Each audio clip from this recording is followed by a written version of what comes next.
Hey, Baruch, how you doing tonight? Hi, Yermi. How's it Hey, going?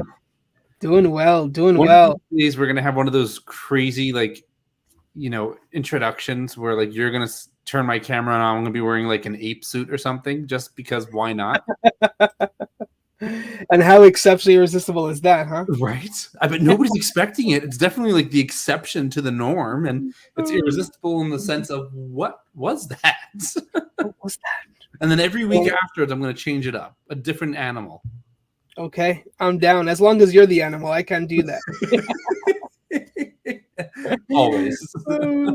Yeah. So anyway, that's the beginning of our show, guys. Those who are watching the first time, talking about how our business partners are animals, but okay. Maybe a higher power. I don't know. But anyway, is episodes. What is it? 15 now? 15. You Wow. know I how I can't believe remembered it. that? Yeah. Because 15 has the Hebrew numerical value of the letters that make a part of God's name.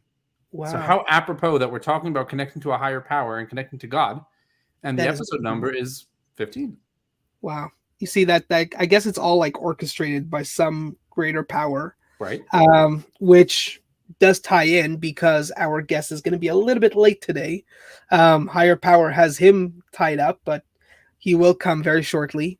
But just to start by a little intro, you know, this is controversial discussions. I know we had an Oh, exciting week last week. we The got some aftermath. flack. Yeah, there will be an article coming up. Don't worry, it's just going to take time for us to put it together. But the idea is that spirituality, higher power, higher version of self, which is next week, are all extremely important to have this discussion. Because it does really tie into that meaning and purpose. Hmm.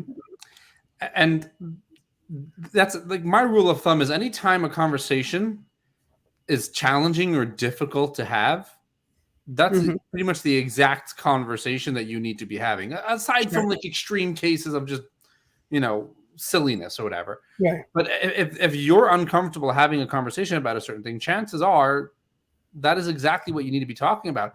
And especially when the conversation is based around a topic that has so much controversy, but difference of opinions, and heated opinions at that, because the only way to really understand it is to talk it out and come to an understanding, to a middle ground, so to speak, where all sides are heard. Like, I don't need to agree with Right. you, you don't need to agree with Right. me. We at least have to hear each other and understand the other person. Right. Well, I think it's something that you and I had the discussion like when we were sort of like recapping it. Yeah. This is not a theological discussion. Like No. this show is not a religious show. It's not No. it doesn't talk about, if we want to have those kind of discussions, it has to be within a context. Yeah. This is actually considered a self growth for the sake of business, because we do believe that business is a self growth kind of situation, Hmm. and this is a self growth for the sake of growing your business and for growing yourself in just a meaning and purposeful way. That's what we're Right. all about. We're helping those people to find that meaning in their jobs that they live by, that they're Right. doing all day long. And this is just part of that discussion, just happens to be. So we're not here to debate whether God exists or whether, somebody needs to be religious or I don't know, whatever. Right. That's not the debate. So we are very much talking about, the social side of things, like what is happening in our world today, and how could we make sense of anything and just live in a meaningful, in a purposeful way, and just to really be those, I like to say, productive member of society, Right. in through in a business, in professional as well. So Right. that's just my approach. That's my purpose behind these kind of shows. For sure. And you know what?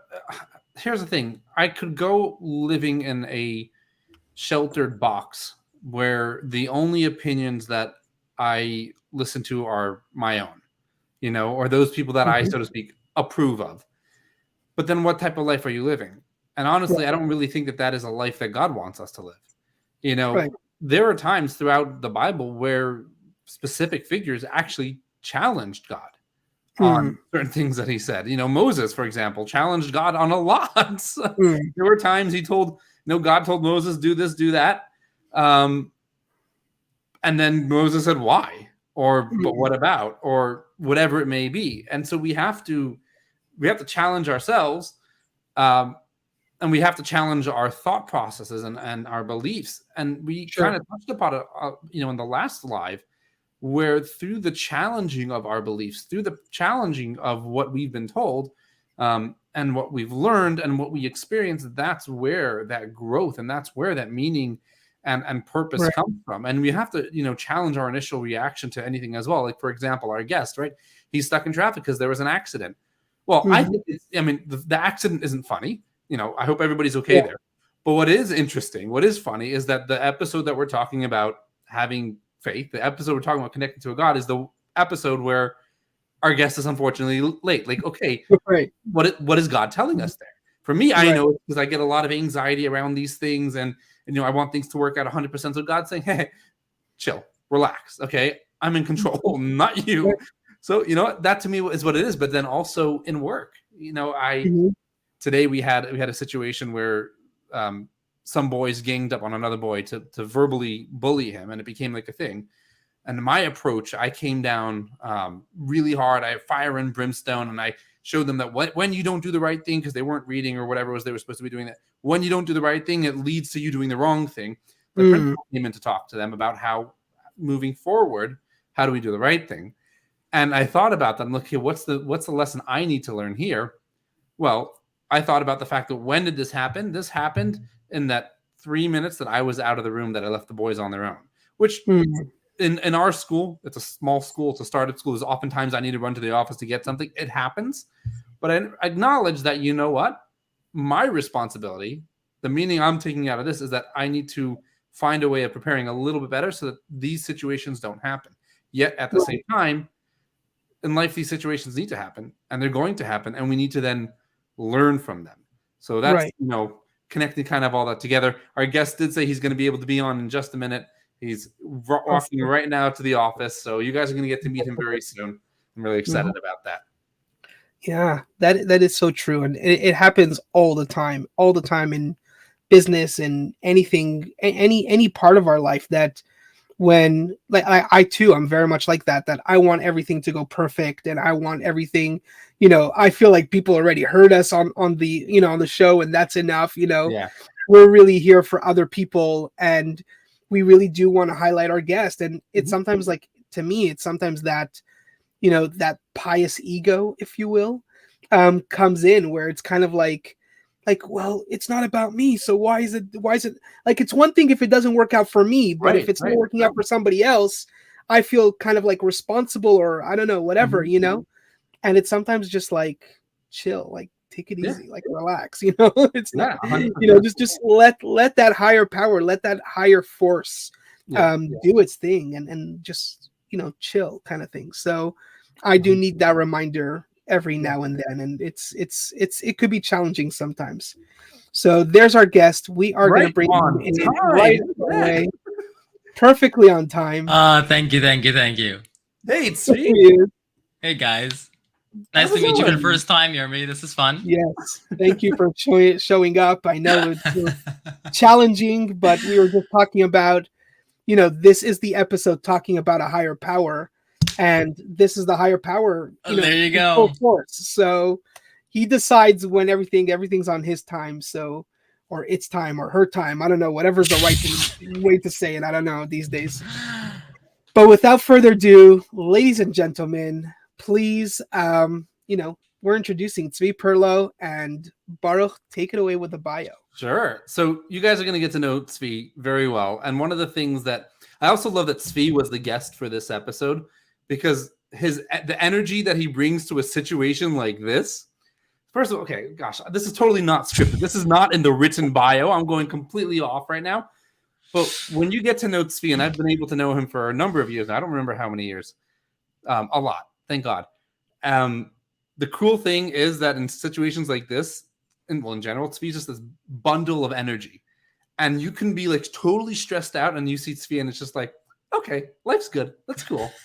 So let's go to the official bio. Tzvi Perlow is a Hasidic Jew and creative personality born in Israel and raised in Brooklyn with a background in UX and design. Tzvi is a serial entrepreneur. He currently runs Tzvi Co., a small video marketing company in New York City, as well as The Bane, a first-of-its-kind Hasidic men's lifestyle brand. He's also the host of the upcoming Summa podcast. There's no doubt about it. Tzvi wears many hats. You see what I did? Casual plug. I like. Right? Casual plug. So we're really excited to have you here. Before we get into the questions and everything, tell us a little bit more about who you are, your background, where you're coming from, what you do now, and how you got there. Because you really have done a lot, and it all ties together, which is really cool. But let's hear from you kind of where you started, where you are now, and what's going on. I guess since really this is a show about spirituality and religion, this episode, it really is all boils down to a certain level of serendipity, you can say. Being a creative personality means that you fall into things by mistake, so to speak, which leads you to other things by mistake, supposedly. So really that's what it's been. It's been from when I was, in early education in high school, and the story I like to tell, which is it's evolved to mean different things to me over time. But the way I got into photography, which is my beginning of my creative journey, really was that I wasn't eligible to go on this school trip. So I bartered with the principal to take pictures of the school trip to allow me to get on the school trip. And it worked. I had no camera though. So yeah, so a family member of mine sponsored a camera, so I got to do that. And from there things moved to different areas of. I went into graphic design and eventually worked on an app with a group of people. I did the UX and design aspect of that. Something I've always enjoyed, the psychological way of people thinking and blah, blah, blah. It's led me down many different routes. So here I am. I love it. That's awesome.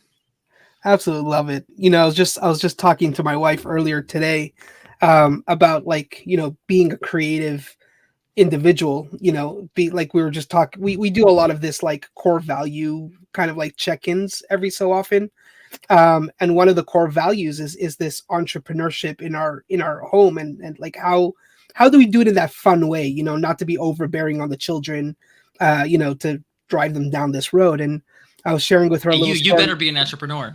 Right, exactly, not to do that but we were just sharing like how when I was a kid, for Passover, I got a gift, like this whole art center. I found what's called the Afikoman, which is an item that we hide, and then we find it. It's a whole fun game.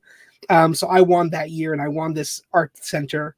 And my mom was just like, take a paper and just color, basically, And I figured out a way of how to make an entire business out of it, selling, like art stuff to like schools and stuff. It was like really funny, but I found it as a fun game. It was just like, it was funny. So anyway, like that creativity, how you bartered your way in, I really admire that. So that reminds me there's like a famous story or parable analogy of, I'm going to completely botch it, but essentially a guy goes to some big company and says, make me your CEO. Why should we make you the CEO? Because I'm married to Bill Gates' daughter or something that. And he goes to Bill Gates' daughter, Bill Gates, and says, let me marry your daughter. And why should I let you marry my boss? And he sets up everything at the same time to be able to get what he wants. And that's what it is. Like, hey, I want to go on that trip.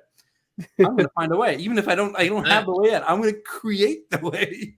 Exactly. And that's, the opportunist. And all of us have this opportunist parts of us. And I think it's just covered up and can unveil it. And I really love this. I love this discussion because I'm recently reading a book. It's called The Gate of Trust, I believe it is. Mm-hmm. And over there, it's talking about the importance of work and the importance of having this connection to this higher power, this trust, this faith, so it really ties in. And the part that I'm in the middle of reading is that we get an opportunity to be co-creators with God, if you will. We create our destiny. We create, when we're out working, we're creating this thing, obviously, with this higher power, but it's unbelievable that we get this opportunity to sort of co-create with him, so I love that you guys are touching upon creativity. Sure. that was a cue for you to take over, by the way. If you're missing it. And now He's for the still weather. getting out of the car. Yeah. I mean, listen, I think that it's told that we're all created in the image of God. So, whatever God does is really parts of pieces that we have as well. So if he's a creator, then we also have a sense of being a creator as well. And, we know that God had our understanding of why our universe even exists in the first place is because God just wanted to have a universe. He just wanted it. And I think we all have a piece of that, we just want to create. It doesn't necessarily have to have reason or, anything behind it at all. We just want to create. It's a innate piece that we inherited, so to speak, from our creator. Yeah. So, go ahead, Bart. Yeah, you go. I was gonna ready jump into the next segment, but if you have a comment to say about this, please go ahead. That was more of a different question that might tie into the next segment or not. It kind of ties more into Jeremy's bio, just so that everybody understands. Like, it's not just a random hat I'm putting on.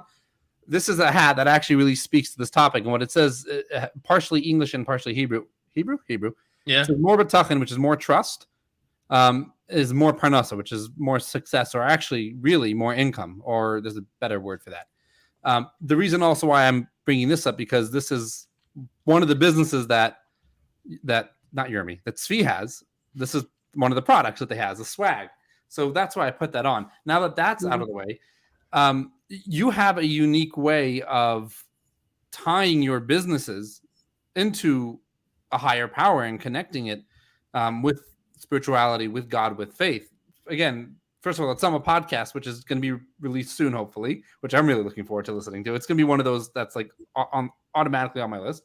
But then there's also the Bane, which is you've taken a traditional Hasidic garb, which is most people like they wear it because they have to. There's nothing really nice about it. Like it's a pain, especially here in Dallas, where you get up to temperatures of 80, 90 degrees like it's been recently, 90 and humid.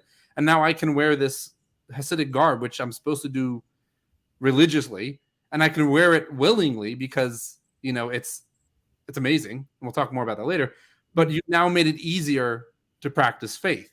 And then you have there was another thing that I was thinking of some of the things we're talking about, which we're not going to talk about. But then there's some podcast. There's these products, which again I wear this every day. So every day I'm driving, I wear this and I see it in my mirror, and I'm like, right, more trust, more faith. More God, and then more success. So how does that tie into, how do you make it such a huge part of what you do? Is it something intentional, or it kind of just happens? And then again, attach this to, the next question, which is, what is a higher power? When you think of the higher power, I mean, you've referred to God, what is your higher power? How do you define it? And then I guess, how does it play into what you do on a daily basis? Well, I guess I can answer the second question first, and then this first question will become kind of obvious an answer. There you go. To me, my higher power is God, the creator of the universe, one single God. And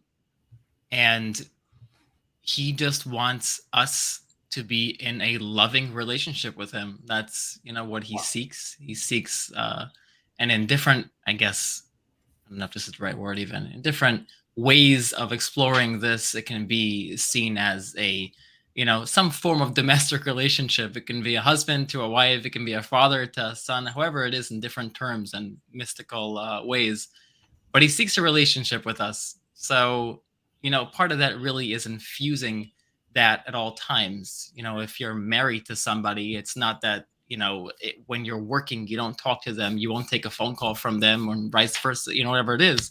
There has to be a dynamic flow in whatever you do. So I think it's pretty simple and straightforward. Whatever businesses I have, whatever businesses anybody has, and any business that they operate in or work as an employee, whatever it is, there has to be this dynamic flow, because really we share this universe together with God. It's not that, God Right. has his time between 7 and 8 p.m. and in his business hours, and that we have our time. It's really just one big flow. We're literally created every moment again by this God. So it all interconnects and interlaces. So to me, it's interesting how you phrase that, because it isn't necessarily intentional, and it's something that just happened because, I guess, of my natural upbringing in a Hasidic community. And I guess the pieces that I picked up, which, were that there has to be this dynamic relationship between the physical and the spiritual. Yeah, I mean, it started with my personal, with my production business. I was active on social media, and I always share different thoughts that I have on Insta Story. And I like to connect things spiritually, from our physical life to spiritual. And then I got into listening to podcasts, and I was like, I need to hear something from someone, because I hear there are so many podcasts out there available, and specifically business podcasts, because that's what I enjoy. And I love the business aspect of things. I love marketing. I love all these angles at stuff, but I can't say none because I don't know. Maybe it exists out there. But at least from my experience, I haven't found a podcast that speaks to the business mind as well as interlacing this God piece that is really essential. So I figured, hey, let's do that. And I guess with the Hasidic garb as well, it's said that we have to serve God with happiness and joy. And if we're not serving God with happiness and joy, then really our mission is not so wholesome. If you're just dredging along all day and kind of somber and like, oh, I hope God loves me, that's kind of a sad relationship to be in with anybody, really. Right. So, if wearing a wool version of a garb that's uncomfortable takes away from your happiness of serving God, then wear the spandex one, whatever, get comfy with it. Make it work. Clear, not like the tight-fitting spandex. That would be. Please don't wear that. No. No, we're talking like Lululemon style. Yeah, that's what we're talking about. Oh God! Wow, really it's like having like a mental image of some, like Hasidic guy going, I don't know, like surfing or something with his Hasidic garb or something. So. That was good. Hey, why the hell not? That's it. It's not a bad idea. On my way to synagogue, I'm going surfing, Exactly. just take a stop, whatever. Just the mode of transportation and whatever. Don't get mad about it.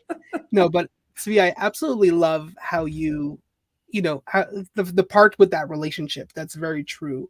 And this energy and this greater energy, and it's like this forever flowing energy that we really just tap into, and I love that. Our podcast is less theological based. It's more, it's hard to express it as a more practical based, but for the greater audience, they would perhaps view this as a more practical, down to earth, here on this world, what are they facing? So we do approach it as this higher power, as any understanding of your higher power. We are a group of Hasidic Jews that we grew up in this environment, and we grew up understanding God from our perspective. And so we relate to Hashem, our God, the Jewish God, as that, all encompassing, all these things. We do have audience members who do not share the same faith, and they believe in other higher powers, if you will. But I think what and I spoke about this on our podcast earlier today, what is really unique is that we all share one single understanding, is that we all want this relationship with this entity, whatever it may be. And we want to have a loving relationship to it, that it shouldn't be overbearing, as you very well said.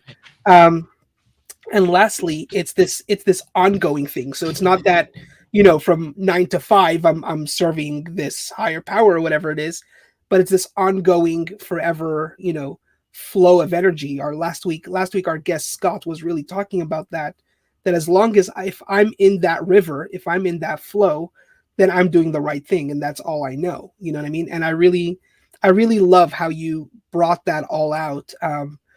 I'm seeing Baruch is like leaning in, like he has like something to say about this. You just made a really nice rap that we're gonna have to turn into a song. As long as I'm in the shoot, I lost it.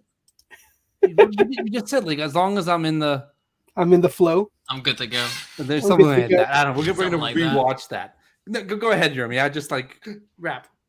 Well, I want to tie that into our next question then. If this is like what we all universally believe in, this higher, greater power, then how does, religion, or what is religion in that sense?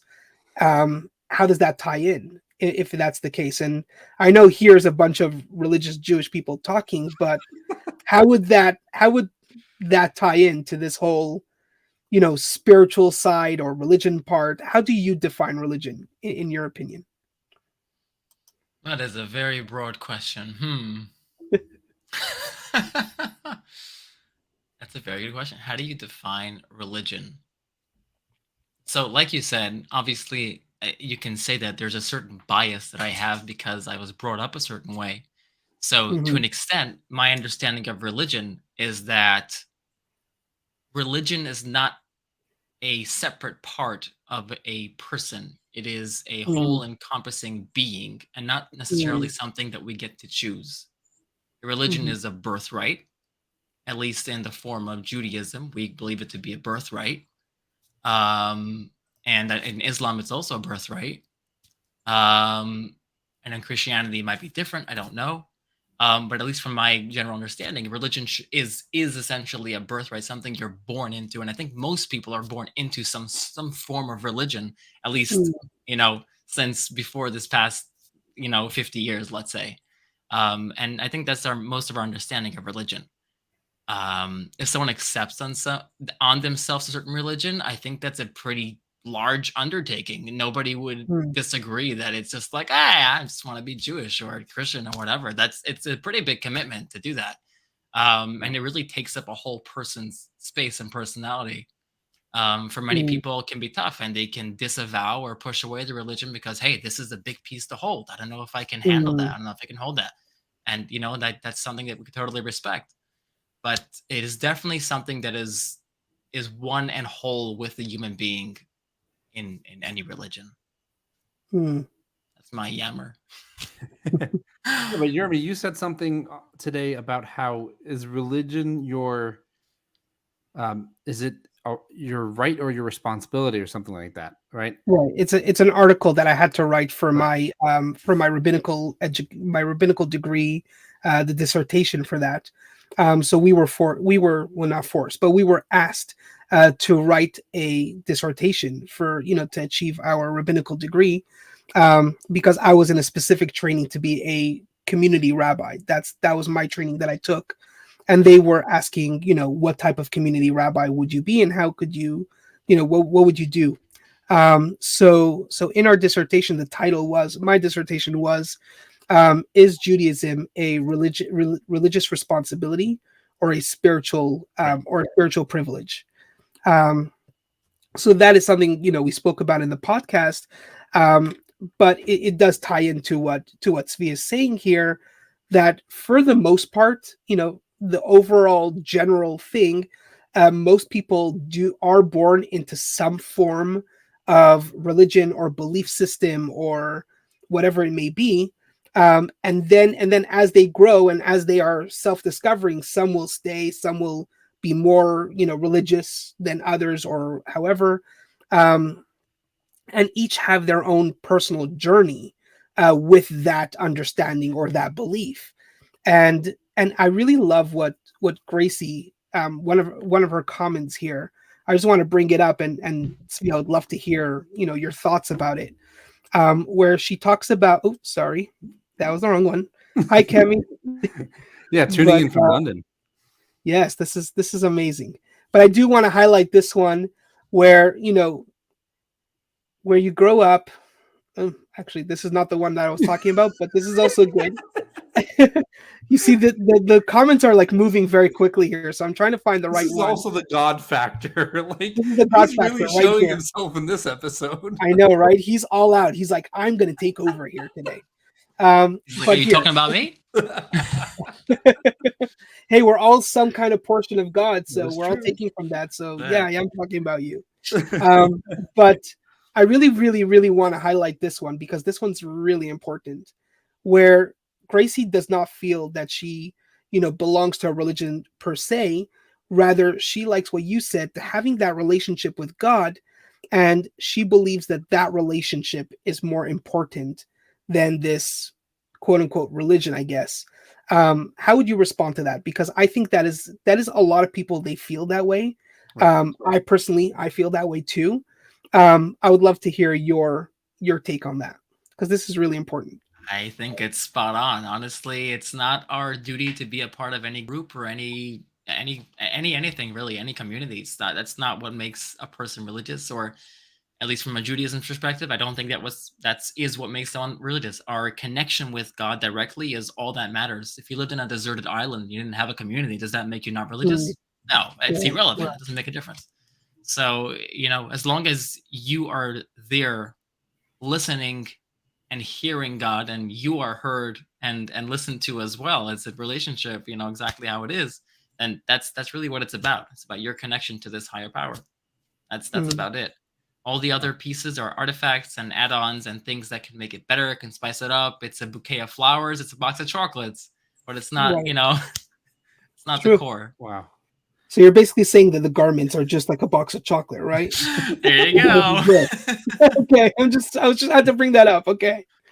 The original orders, by the way, came with like a coffee mug or something, right? Tzvi? That's right. Yeah. I was a little disappointed that when I ordered mine, I didn't come with a coffee mug. It didn't come with a coffee mug, but I did wait to order, so that's kind of on me. Yeah. It did, however, come with amazing customer service, and that I have to say, like, heck, even if you're not Jewish and not Hasidic, I would still buy one of the kapatos from Tzvi and from the Bain, just because the customer service you're going to get is so incredible. So guys, just go to the link and don't buy anything you don't need to buy.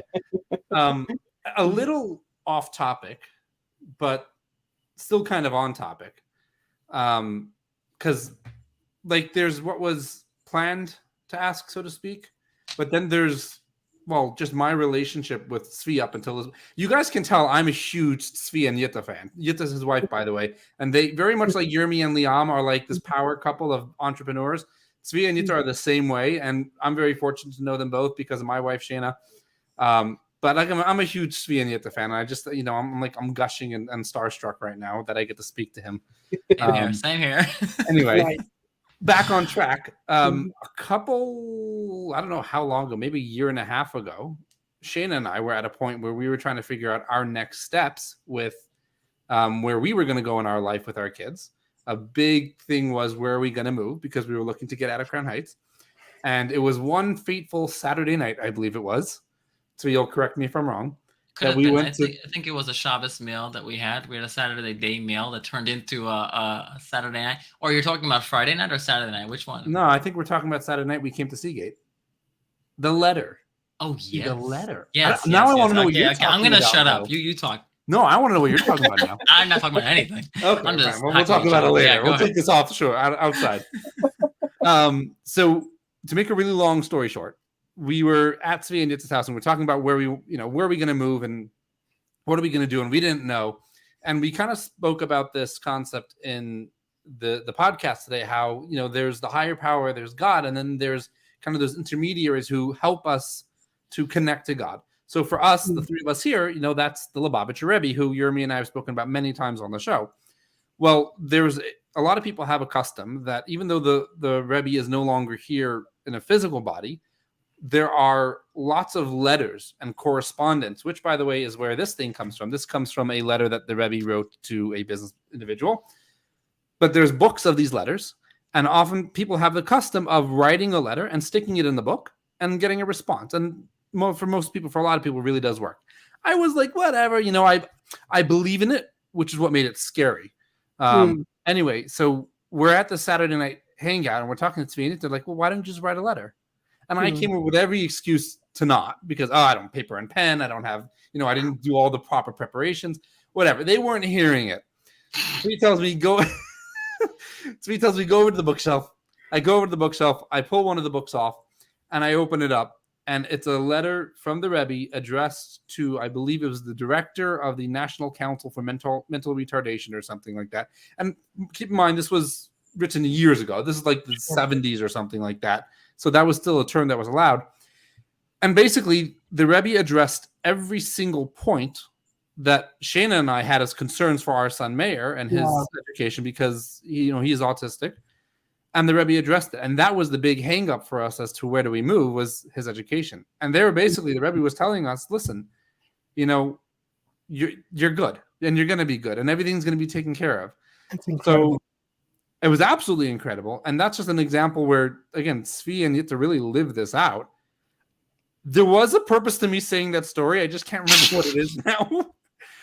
It had about connection. We were talking about connection. That relationship. And finding, I guess, maybe finding that intermediary, more about making this whole thing applicable. I guess here's the thing. I guess here's the new question. For a lot of people, they have a bad taste of religion.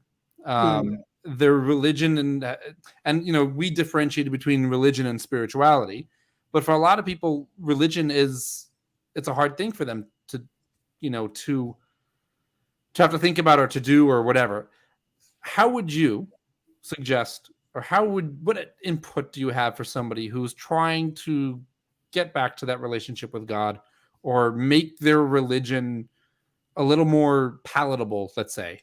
I know it's a very broad question, but I'm still just in my starstruck mode, so go for it. I'm enjoying this too much. You like putting me on the spot, huh? Yeah, that's what it's about. Welcome to the hot seat. It's a deep one, and I think every person has their experience, and I think it really depends on their experience. That's the truth. Okay, it's not the same answer to each person, right? Because one person that may mean starting with working on themselves first, making sure that they're nursing themselves back to health as a human being. Right. Some people are very hurt, and for good reason. They don't want to have that relationship because someone tarnished it. Mm-hmm. A third party of sorts, and it's their journey to go through.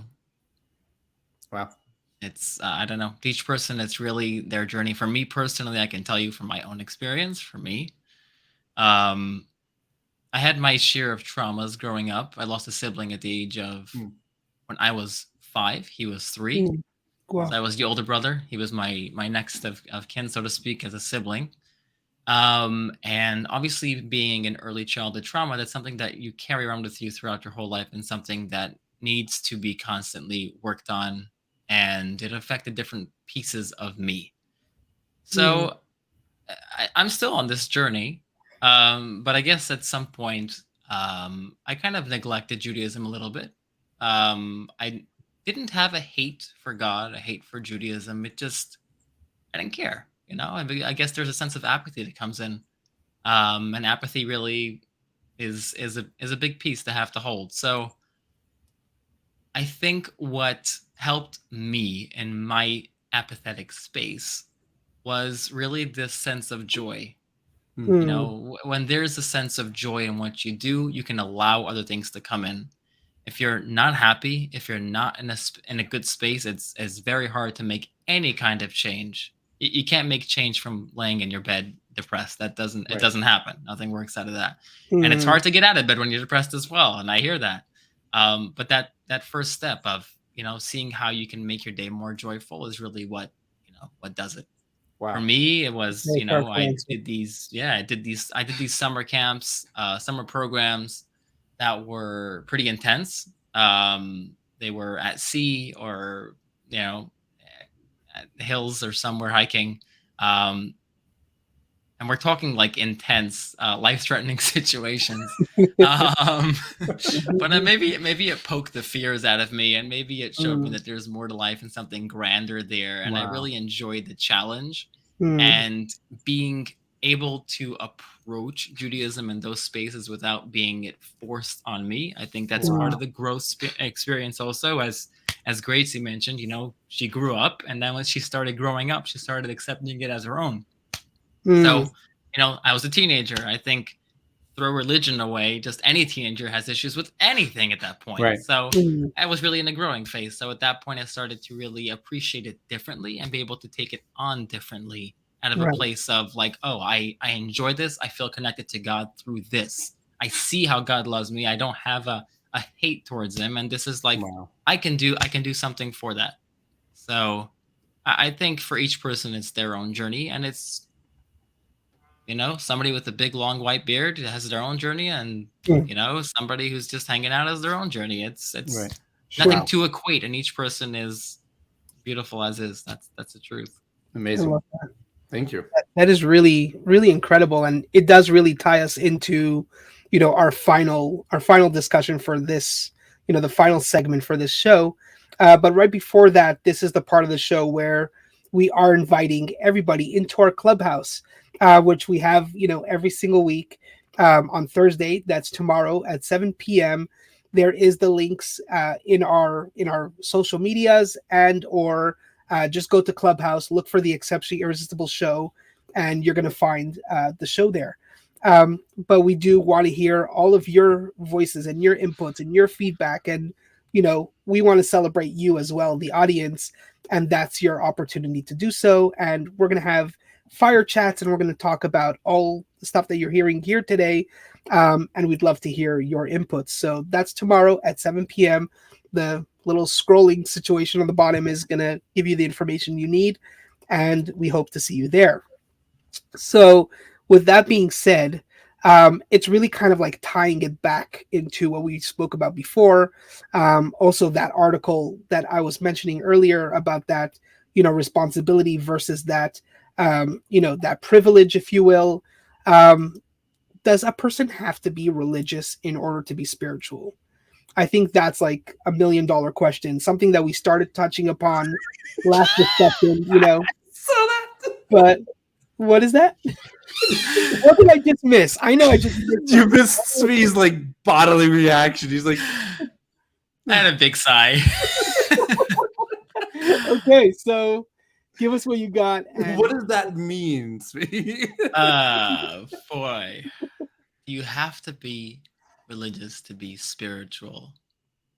do you? Or So vice I'm versa? hearing like the audio of like, when they like pull out like the winners in like any of these shows, and there's like the drum roll, and they show the crowd, and they show the crowd, and they show the crowd. But in real life, it's like 3 seconds. Yeah. The answer is no, you don't. I think it's pretty straightforward. Anyone can be spiritual in whatever way they want to be. I think once again, this goes back to what defines religion. What is religion? What does Mhm. religion mean? I Right. mean, Yeah. so being spiritual, I think also, what does being spiritual mean? So these are all definitions and very broad terms that I think every single person translates differently. Mhm. So that was, I guess, a vague answer to a vague question. Well, thank you. I appreciate that. Well, here, let me dig a little bit deeper, if you will. You were saying very accurately, and Gracie, Gracie also highlighted that, where I do agree with you that it's all an individual journey. So just because I have a different belief than you or anybody else or whatever it is, that doesn't necessarily make me a different person in the sense of like, let's put it this way. I think spirituality is something that bonds us in a sense. We all have an understanding of a higher, greater power, a greater purpose. Next week we're going to talk about a higher version of ourselves that we're all trying to perfect and, become better or whatever it is. I think that is something that actually unifies us in a sense. And just because there are individuals of another faith or individuals of another belief or individuals that live different lifestyles or whatever the case may be, I see that spirituality component as the unifier because it have how much of a journey it is. I think religion has a bad rap in the world in the sense of organized religion or whatever it is, that here's this organized system that everybody just has to kind of follow. Here's a book of rules, do's and don'ts, and you kind of have to do this and that. Because I had my fair share of struggles with that. I'm a very person who doesn't like authority, so don't tell me what to do. That's not going to work for me. But in that sense, it did take me a journey of, highlighting my spirituality first to be able actually to marry it to my understanding of my religion. And today, it's still a struggle, it's still a journey, it's still a whatever. But I think religion is something I practice versus spirituality is something I'm more existing. I am spiritual. So it's more of a being, and it's more of, my entity, if you will, who I relate to. And then it's the religion that I'm practicing, and I'm growing, and I'm just hopefully, whatever I could do it to the best of my ability. That to me is my answer to that own question. Feel free to expand or take it as you will. So I think, and this could be a totally broad, painting, a very large crowd with a broad brush, so to speak. But I think that most people in a religion would be religious without being spiritual. Right. Because if you take the word spiritual and you break it down, it really means to have spirit. And spirit really is to have a atmos. But what is, spirit? To have individuality. Your to core really self. to be soulful. I guess that's the right way to put it. Okay. That's to be spiritual. Spirit, soul, I guess they're related words. It's a good way to put it. To have a soulful energy about stuff, to have a lively spirit about something. I guess the opposite of something that's a spirit is something that's maybe dead. So spirit means something that's alive. Yeah. Anything alive has a spirit. Wow. Oh man. If you give a ghost a spirit, then it's an alive ghost, right? I mean, it's pretty straightforward. So I think that if you met somebody and you vibed with them and you felt their energy, you would feel some sort of spirituality in that moment, because there is a spirit of connection. There is a spirit of communication. There's energies flowing, and there's that back and forth that's going on there. When someone is religious without spirituality, they're essentially checking off to-do boxes. They're dead. Yeah, because they're just doing something without spirit. You're just following a guidebook, which is beautiful, maybe in the army or whatever it is. But even there, they demand a sense of spirit. Because without spirit, there's no brains. There's no reason for what you're doing. If someone sent a soldier out into the field without having any spirit for the army, there wouldn't necessarily be any ideals or any reasons to make any specific decisions if they were put in that place to do that. And for Judaism particularly, the Hasidic movement was brought in order to bring life to the spirit of Judaism. The spirit that could have been lost over many years, or maybe just never came into this world for thousands of years. Right.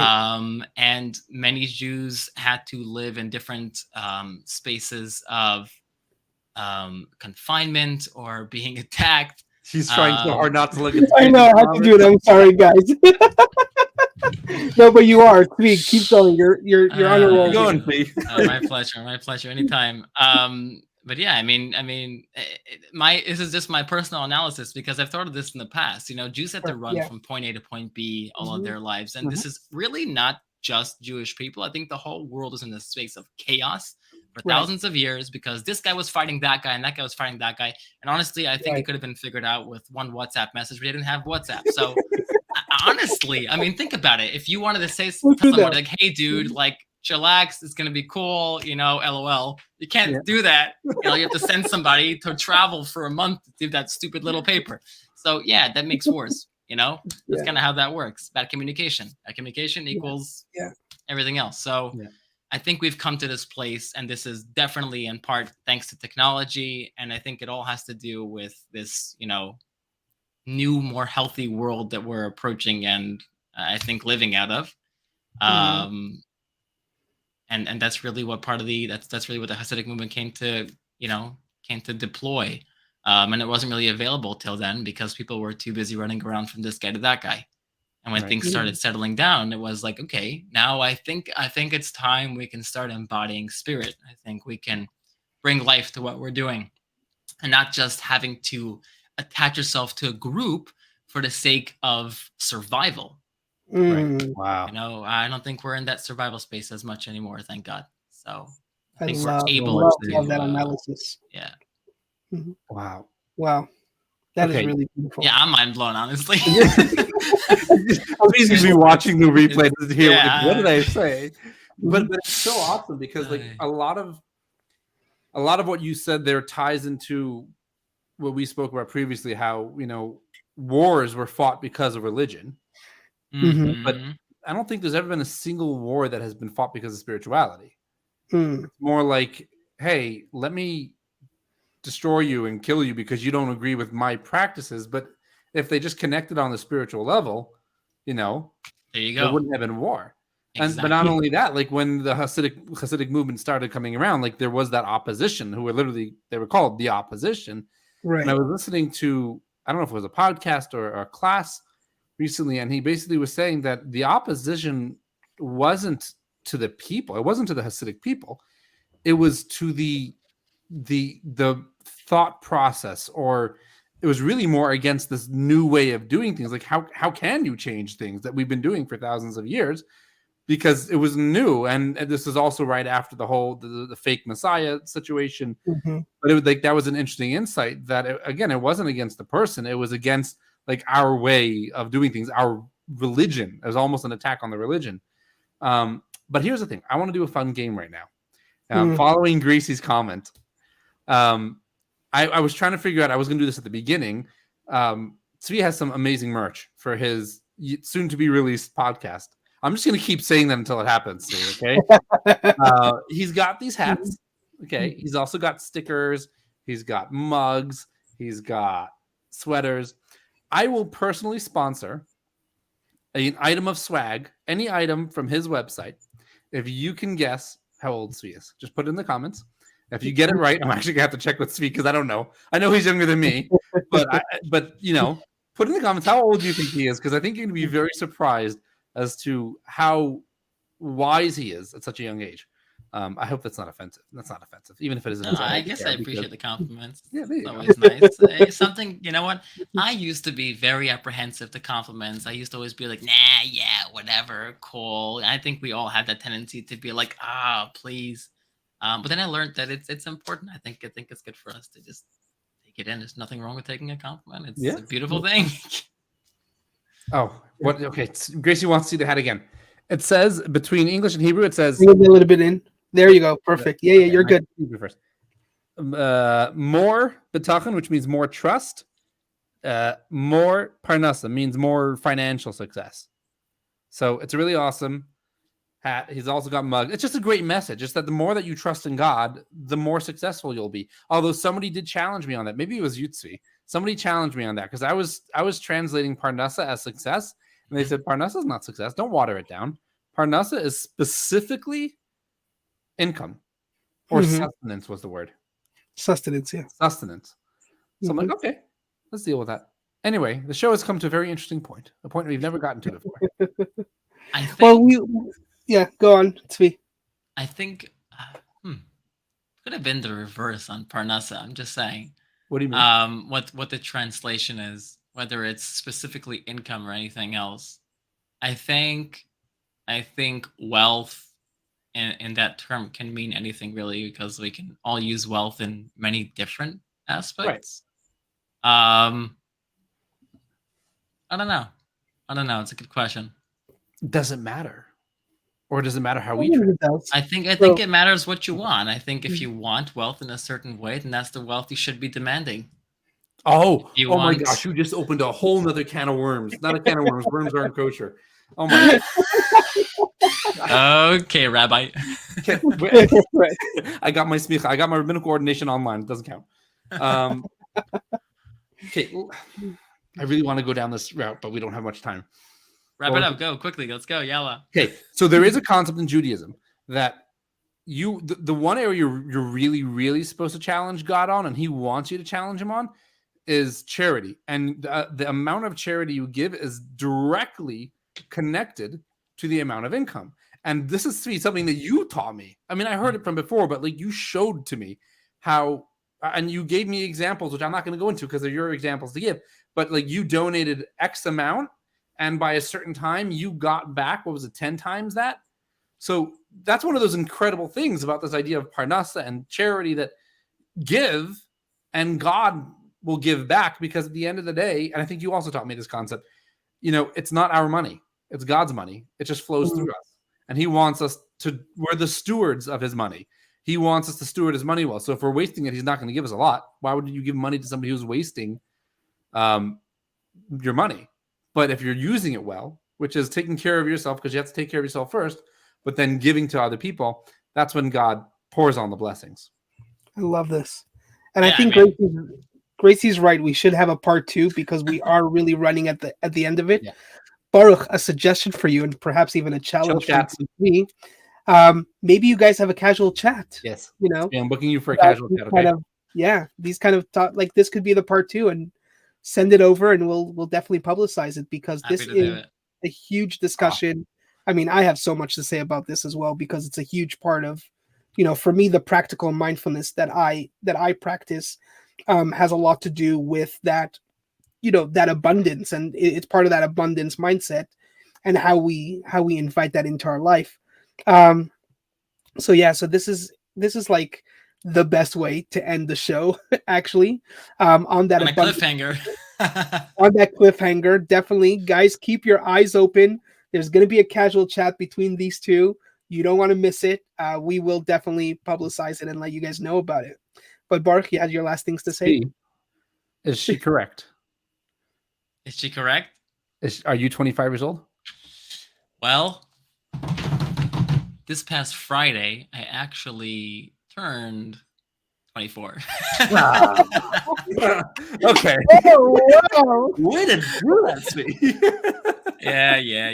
Okay. Well, 1 second. You turned 24, which means, according to Hasidic belief, you are. I'm in my 25th year. Yes, correct. You're in your 25th year. Wow, Gracie. Awesome. You know what? I think we can do that. Gracie, I'm going to send you a link to Tzvi's website. You can choose anything from that website, and I will personally pay for it, and we'll ship it to you. Tzvi will package it with a nice little note, assuming you still have all that stuff in stock. Absolutely. Okay, there you go. Gracie, you just won yourself a hat, a mug, a sweater, anything you want. Tzvi, thank you so much for being on the show. My pleasure. Thank you for having me. It was, well, okay. Oh, man, I'm going to go off another tangent.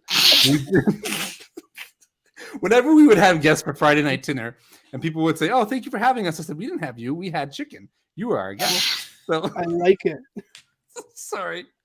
It's Shayna and Nick are going to watch this thing and be like, what happens? I want to be on your Friday night dinner now. This sounds like a fun dinner. Man, I miss those, to be honest. Yeah. I mean, we're in Brooklyn and they're in Texas now. Don't worry, we'll figure out a way. We'll make it happen. All you guys come out here to North Carolina. This will be great. There you go. Intermediary space. Anyway, Tzvi, thank you so much for joining us. And thank you all. Pleasure. Thank you all to all y'all who tuned in tonight. Gracie, you were on fire. Kemi, thank you so much for tuning in from London, where it's currently midnight. Yeah. So thank you. And thank you to all who are live, who are all rewatching. Let us know your thoughts. We are going to be having the information for ways you can connect with Tzvi and his awesome merch and his awesome business. If you are a business owner, Tzvi does some amazing things with marketing and video. So he is definitely the person you want to speak to. I am speaking way too fast. So have a great night, everybody. Have a wonderful evening, and we'll see you later. Thanks, y'all. See you.